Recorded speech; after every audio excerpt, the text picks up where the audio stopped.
work.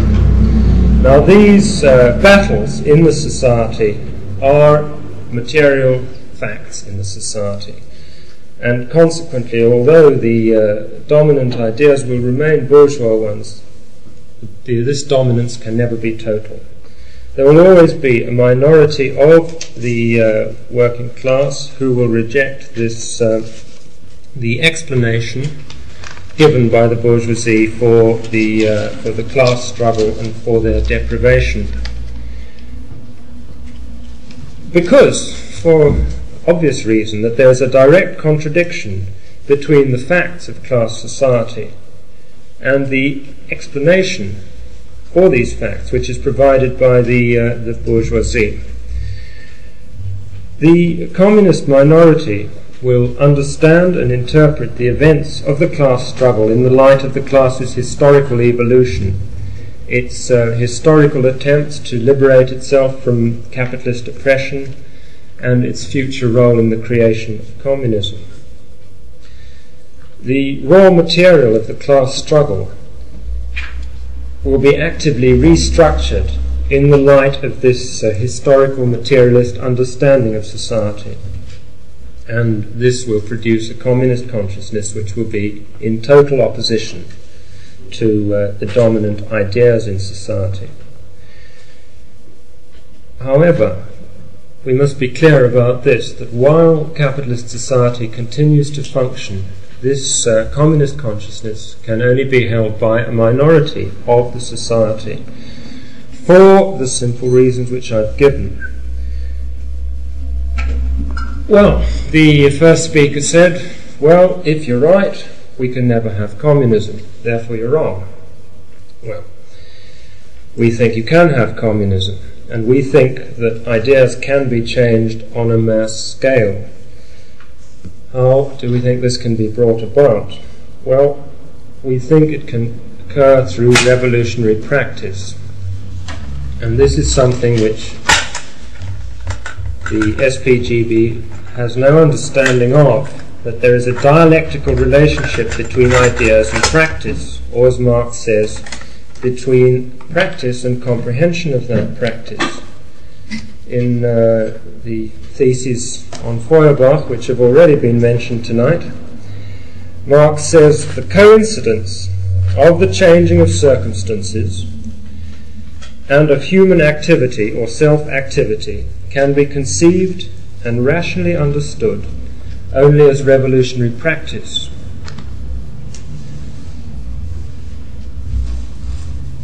So, it's only in practical revolutionary activity that mass consciousness can be changed. To achieve communism, we think it's necessary for the majority who understand the nature of the present society and the need for communism to give a political and a practical lead in the struggle for communism.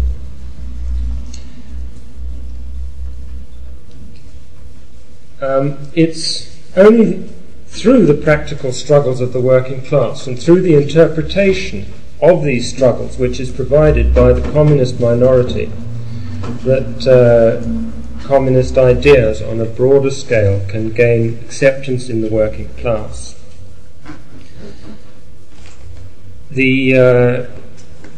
As the practical struggle against capitalism proceeds and is led by the Communist Party, it will be possible for the minority to draw broad masses of workers to the communist banner. And as the foundations of capitalism are being in practice eroded, the politicization of these masses can take place. However, we must say that it is not necessary for a majority of the working class to understand the communist program before the decisive battles for communism are entered.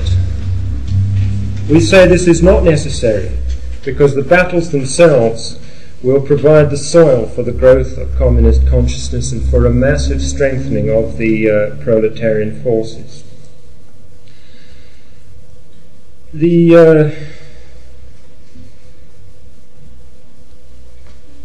Further, the revolutionary battles, even if they do succeed at the time in the revolutionary period of drawing in a majority of the working class, even if they succeed in doing this, it is highly unlikely that the armed mercenaries who constitute the capitalist forces of repression, who are amongst, for obvious material reasons, amongst the most backward of the working class in consciousness, it's highly unlikely that they will defect to the communist cause, and it's highly unlikely that anything short of a whole series of bloody battles will make them deflect. And what we're talking about is a civil war. And there are obviously material reasons for that, and it's not possible to just pretend these things don't exist because we don't like them. These things have got to be faced. And even after the battles have themselves been won, the remnants of the capitalist class and their hirelings will still, because they're dominated by the ideas of the capitalist period, they will still attempt to restore capitalism, to make a comeback. And it's for this reason that we repeat what Marx said about the period of transition, and this is directly related to the development of consciousness.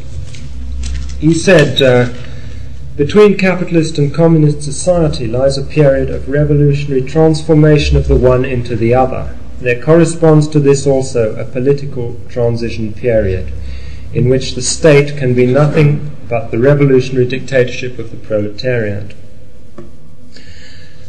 Yet the SPGB think all this is outdated rubbish and that Marx was wrong. They say in their pamphlet on war that Marx and Engels did not understand the absolute necessity of a socialist working class before socialism could be achieved. On the contrary, Marx and Engels understood the impossibility of this. And I think this is illustrated quite clearly by the quotations which I've already read out tonight from the German ideology and from the theses on Feuerbach. The changing of circumstances and of self-changing is revolutionary practice. The SPGB think that by arguing the case for socialism and they will be able to convince workers of its truth, and once they've convinced a majority, the famous election to abolish capitalism will take place.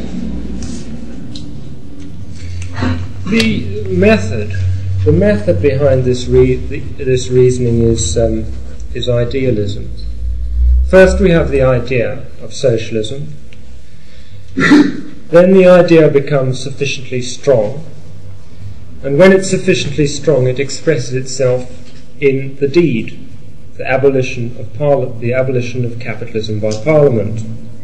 But this is turning the world upside down. Engels wrote in the introduction to Socialism, Utopian and Scientific, before there was argument, there was action. In the beginning was the deed. The SPGB has no conception of the dialectical interaction of action and thought, or practice and comprehension of practice. And this is shown by a recent leaflet which we've got hold of, published on the miners' strike. And in this, the third point, they write, "Standing like King Canute before the waves of world recession is a waste of workers' time and energy." And again in another leaflet on the attitude to trade unions, they've written, "It's clear that strike action will not serve to change our social position as a class." Now we think both those statements are reactionary.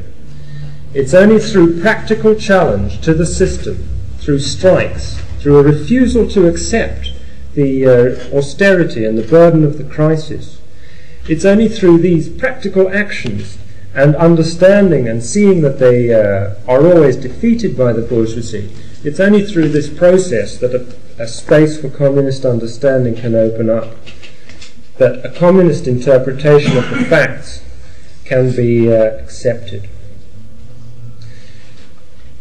This interpretation, which we think must be supplied by the Communist Party, is the comprehension of their practice.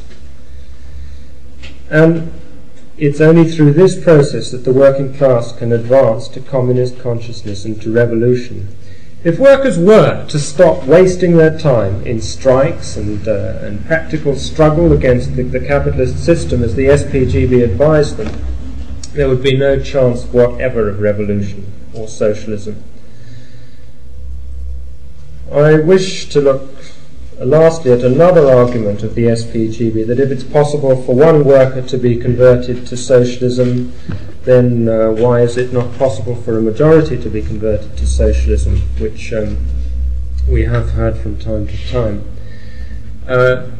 This argument, which seems very logical, etc., is totally false, because it returns to the method of bourgeois materialism, which starts from the view of society as composed of isolated individuals. You can convert one here, one there, etc. The materialism of Marx sees society in terms of classes. The first method, looking at in terms of individuals, doing this and then generalizing to society at large, is completely inapplicable, because society is not like that. It is composed of classes. So therefore all the conclusions based on this are false. The last speaker said, quoted what Marx wrote in the theses on Feuerbach, and then he asked who will educate the educators. These theses were directed precisely against mechanical materialism, in other words, bourgeois materialism, and against people like Owen, who imagined that by creating better working environments, etc., for his workers, he would create better workers. And the whole point of these theses was to point out the dialectical relationship between thought and practice, between practice and comprehension of that practice, and that is the answer to the question which the last speaker posed. The other question he posed: what is to stop workers going even further than trade union consciousness? Well, that has already been answered in what I've said, because the dominant ideas in society are those of the ruling class. That is to stop them. I mean, the trade union consciousness is a form of bourgeois consciousness. It's a form of consciousness which is completely acceptable to capitalism. It's not a challenge to capitalism at all. To go forward to communist consciousness will only can only happen for a minority of workers. The last argument put up by the first speaker was that the nature of the society we're setting out to create, i.e. socialism, determines the way it is created.